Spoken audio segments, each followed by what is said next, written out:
Hey y'all, good morning from Buckland, Massachusetts. We are blessed to have Michael Hoberman with us today, professor, academic, great friend for a long time, who's got a cool specialty. I'll let him introduce himself in a moment if he wants to, but a cool specialty which is has to do with Judaism and the role of the modern Jew and the life of the modern Jew and how that relates to literature and folklore. And I'm just making stuff up now, though hopefully it's somewhat along the lines. Close enough. Michael's a professor at Fitchburg College, Fitchburg University, here in Massachusetts. And I'm Daniel, Aaron, and hey, pardon me, I'm looking gangster on you, so and now I'm looking woodsman on you. So, but hey, we are here in the woods, and this tree behind us maybe dying, and this is a message for y'all, for us, for this time, and specifically for my brothers, for our brothers. And I have a sort of a single tip for you about relationship and about women that I have a feeling you will find extremely valuable, and perhaps life-saving, and maybe literally. And first, though, let me put it this way. Some of y'all know the Ho'opono tradition from Hawaii, and rather than tell you about it, I'll demonstrate it by speaking to you, and perhaps to this tree, and perhaps to the earth, and perhaps to all the women of the world. And even beyond all the women, let me put it this way, all those who embody the feminine, which is all of us in moments. And it goes like this. By the way, if you hear noises around, that's the 3 dogs having fun in the woods. And it goes like this. I'm sorry. Please forgive me. Thank you. I love you.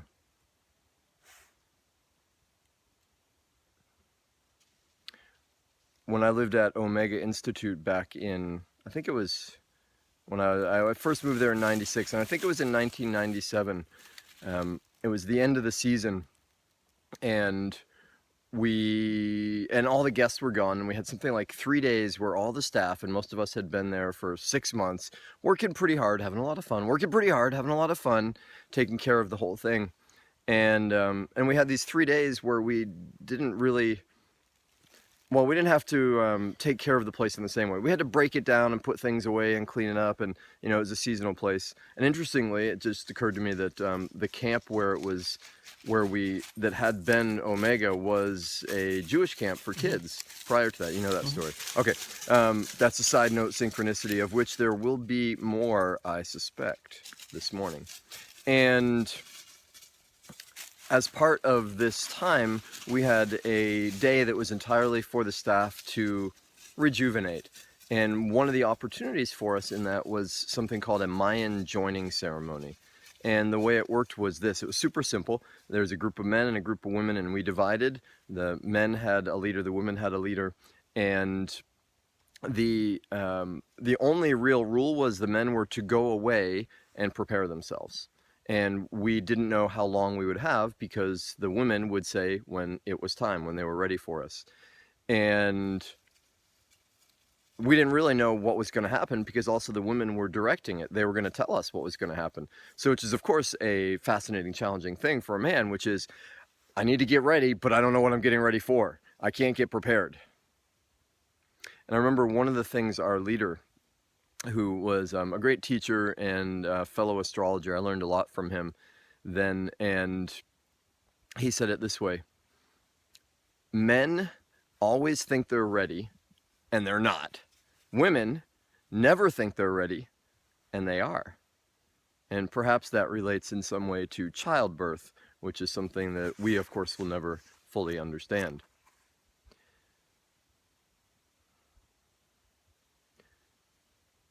You know what? Let's jump right into the tip for you. And it is this. Women,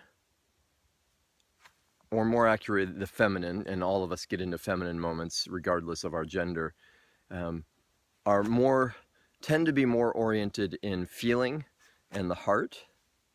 And we're in a time where we are invited to go from our heads to our heart. We're not invited, actually, we're encouraged, demanded to do that, because it's a critical time in world history. And the earth, resilient as she is, has taken a lot of abuse from the head and the desire to get ahead. So many of y'all know the expression, winter is coming. And from wherever you take that expression, winter is here right now, at least for a little while longer in North America. And for me, it's the first time in winter in many, many years, having lived in Bali for so long. And experiencing the cold is a reminder, and seeing the barren earth in this way, in contrast to the lushness of Bali. And it's not totally barren, right? You can see behind me, and I chose this spot for a reason, right? There are evergreens of one sort or another back there. When a woman, and for men, if you think of it as your woman, or even your child, or even anybody, regardless of gender, is upset, hurt, right? And we all encounter beings around us that are upset and hurt. And when they are, it is not logical. It's not happening in a sensible way. It's happening in a sensitive way. And the impulse for us as men is when that's happening, like, she's hurt, she's in pain, I want to do something, I want to help her, I know how to fix this, let me get in there, let me use some logic to straighten this out, let me solve your problem. That's what men love to do. And women, if you're there in front of your screen, if you're with others, say, yeah, that doesn't feel good. I mean, if that's your experience, because my understanding, limited as it is, from a man's perspective, is what a woman wants is to be understood, and for us to get into our heart and feel them in that moment. So some of the hardest words that you might ever say, men, are the following: I'm sorry I hurt you. I'm sorry I hurt you. And part of why that will be hard to say, and it's hard for me to say sometimes, like, I didn't hurt you. I wasn't doing anything. All I was doing was going for a walk. I didn't know that you had this. Because we want to be right. We want to fix things. We want to understand in a logical way. At least part of us does. So we don't want, all right, I'm going cosmic on y'all for a moment. We don't want to hurt women. And we don't want to even admit that we could hurt women, because they are our source of love, our source of life, just like the earth is a source of our life. And if we are rejected by women, and all the promises of light, of love, of sexuality, of the divine that we can experience through her, in some ways says to us, I'm okay, I'm good enough, I'm lovable. And women, on the other hand, or the feminine, right, they're always looking for our protection. So the earth needs the sun, needs the Father, in order to heat up, in order to have life. We need that light. Just in the same way, though, the sun perhaps needs the earth, or certainly we do, us here in between. Women, or the feminine, on a biological level, not on a spiritual level, not on a practical level. Women never need us. They never need men. At the same time, though, on a biological level, they crave our protection. Not even crave, it's just a biological impulse, the masculine protection. So women tend to be really hard on themselves, the feminine does, and self-critical. So when we, even the slightest thing that doesn't make sense, suggest in some way that they're not great as they are, cuts like a knife. So the truth is, we are hurting women all the time. We don't mean to. None of us ever want to hurt anybody. Not really, not in our hearts. So my invitation to y'all, to us in this time, geez, I've just been on a rant. I was going to ask you a question. I'm so sorry. I'll come back to that in a second, though, because there is an important question. If you have a place for that, you have a place for it. You've been very patient. Thank you, Michael.